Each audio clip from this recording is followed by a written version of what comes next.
Chaque année, des milliers de Français font leurs valises et disparaissent des radars. Fiscalité, coût de la vie, recherche de liberté. Mais la vraie raison, elle est rarement dite à voix haute. Aujourd'hui, on lève le voile sur ce grand départ silencieux. Officiellement, plus de 250 000 Français s'installent chaque année à l'étranger. Mais derrière ce chiffre se cachent des réalités bien différentes, des familles qui cherchent un meilleur avenir, des entrepreneurs qui fuient la pression fiscale, des retraités en quête de soleil, et aussi, de plus en plus, des jeunes qui veulent simplement vivre autrement.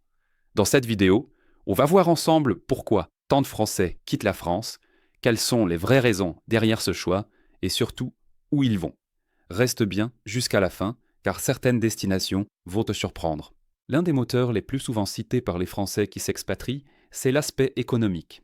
Selon les données du ministère de l'Europe et des Affaires étrangères, la fiscalité française est parmi les plus élevées des pays de l'OCDE, avec une pression fiscale globale avoisinant les 45% du PIB en 2023. Pour les travailleurs indépendants et les entrepreneurs, les cotisations sociales et les charges peuvent représenter plus de 40% des revenus, un taux qui surprend souvent lorsqu'on le compare à celui de pays comme le Portugal, environ 28% pour certains statuts, ou la Thaïlande, taux effectif bien plus faible pour les non-résidents. À cela s'ajoute le coût de la vie, notamment dans les grandes villes. Paris, par exemple, se classe régulièrement parmi les capitales les plus chères d'Europe. Le prix moyen du mètre carré dépasse les 10 000 euros dans plusieurs arrondissements et les loyers atteignent facilement 30 à 40 euros par mètre. Dans des pays comme l'Espagne ou le Portugal, pour un budget similaire, on peut louer ou acheter un logement 2 à 3 fois plus grand, souvent avec un climat plus agréable. Les écarts de pouvoir d'achat sont également significatifs. L'OCDE estime que le salaire médian net en France, autour de 1 940 euros par mois, perd en compétitivité lorsque l'on compare le coût des biens de consommation courants ou de l'énergie avec d'autres destinations. Cette différence devient un argument concret pour les retraités qui touchent une pension fixe. En s'installant dans des pays où la vie est 30 à 50% moins chère, leur niveau de confort augmente sensiblement. Et toi, si ton salaire avait 30% de pouvoir d'achat en plus, simplement en changeant de pays, est-ce que tu ferais tes valises ? Pour beaucoup de Français qui partent, le climat et la qualité de vie pèsent autant, voire plus que les raisons économiques. Selon un sondage de 2023, réalisé par l'Observatoire de l'expatriation BVA BNP Paribas, plus de 40% des expatriés citent la recherche d'un meilleur cadre de vie comme motivation principale. Le climat joue un rôle évident. Avec en moyenne 1662 heures d'ensoleillement par an, Paris est loin derrière des villes comme Lisbonne, plus de 2800 heures, ou Malaga, environ 3000 heures. Cet ensoleillement accru influence directement le moral, la santé et le rythme de vie. Pour les retraités, mais aussi pour les travailleurs à distance, vivre dans un environnement où la météo est plus clémente permet de profiter davantage des activités en plein air, de réduire les coûts de chauffage et d'améliorer le bien-être général. La qualité de vie ne se résume pas au climat. La sécurité, par exemple, est un critère déterminant. Le classement 2024 de Numbeo sur l'indice de criminalité montre que certaines grandes villes françaises sont perçues comme moins sûres que leurs équivalentes au Portugal, en Espagne ou au Japon. D'autres aspects comptent également. La propreté des espaces publics, la convivialité des habitants, la diversité culturelle et gastronomique, ou encore la proximité avec la nature. L'accès aux soins est aussi un point central. Même si la France possède l'un des systèmes de santé les plus performants au monde, certains expatriés apprécient la rapidité d'accès ou les coûts réduits dans des pays comme la Thaïlande, où la médecine privée est réputée pour sa qualité.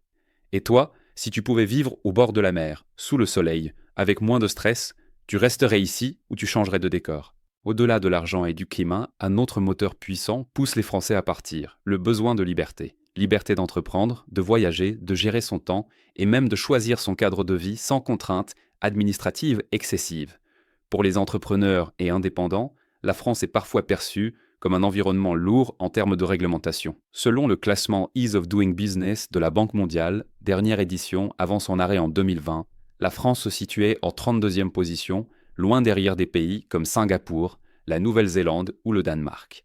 Dans certains États, la création d'entreprises peut se faire en quelques heures, souvent en ligne, avec des frais réduits et des obligations comptables simplifiées. La mobilité est un autre facteur clé. De plus en plus de Français adoptent un mode de vie nomade digital. travailler à distance pour des clients partout dans le monde, tout en vivant dans un pays au coût de vie plus bas. Des destinations comme le Portugal, l'Espagne, la Croatie, mais aussi la Thaïlande ou l'Indonésie, proposent désormais des visas spécifiques pour ces travailleurs à distance. La fiscalité joue aussi un rôle important dans cette recherche de liberté. Certains pays offrent des régimes très attractifs.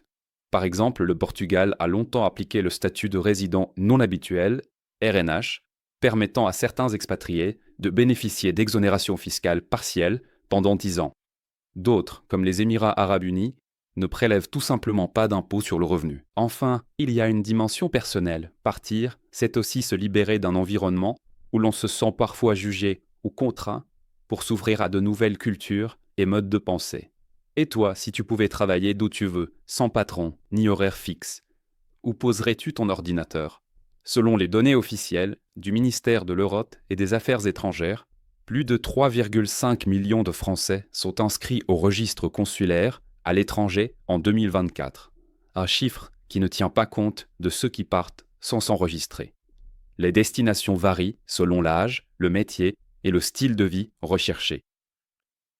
En Europe, le Portugal reste l'une des stars de l'expatriation française, notamment pour les retraités. Le climat ensoleillé, le coût de la vie inférieur à celui de la France et, jusqu'à récemment, un régime fiscal avantageux, RNH, en ont fait une terre d'accueil privilégiée. L'Espagne attire aussi de nombreux expatriés, avec des villes comme Barcelone, Valence ou Malaga, qui combinent douceur de vivre, infrastructures modernes et proximité culturelle. Hors Europe, le Canada figure en tête de liste, surtout pour les jeunes actifs et les familles. Les opportunités professionnelles, notamment dans les secteurs de la tech, de la santé et de l'ingénierie, sont nombreuses et l'intégration est facilitée par la langue française dans certaines provinces, comme le Québec. En Asie, la Thaïlande séduit par son coût de vie très bas, ses plages et la qualité de son système médical privé. Les nomades digitaux y trouvent un cadre idéal grâce aux connexions Internet rapides et aux communautés déjà installées. L'Indonésie, notamment Bali, attire également pour les mêmes raisons. D'autres destinations plus business-friendly, comme les Émirats arabes unis, accueillent de nombreux entrepreneurs grâce à l'absence d'impôt sur le revenu et à un environnement très orienté vers le commerce international. Et toi, parmi toutes ces destinations, laquelle te donne le plus envie de faire tes valises? Partir, c'est rarement un choix simple. Derrière chaque départ, il y a une combinaison unique de raisons. Chercher un meilleur niveau de vie, fuir une pression fiscale jugée trop lourde, retrouver le soleil, ou simplement avoir envie de vivre autrement. Ce qui est sûr, c'est que le phénomène prend de l'ampleur et que les destinations se diversifient. Des plages du Portugal au gratte-ciel de Dubaï, en passant par les montagnes du Canada ou les rizières de Bali. Chaque expatrié écrit sa propre histoire. Mais au fond, la vraie question n'est peut-être pas pourquoi partir, mais plutôt qu'est-ce qui nous retient encore ici? Et toi, si tu devais partir demain, où poserais-tu tes valises?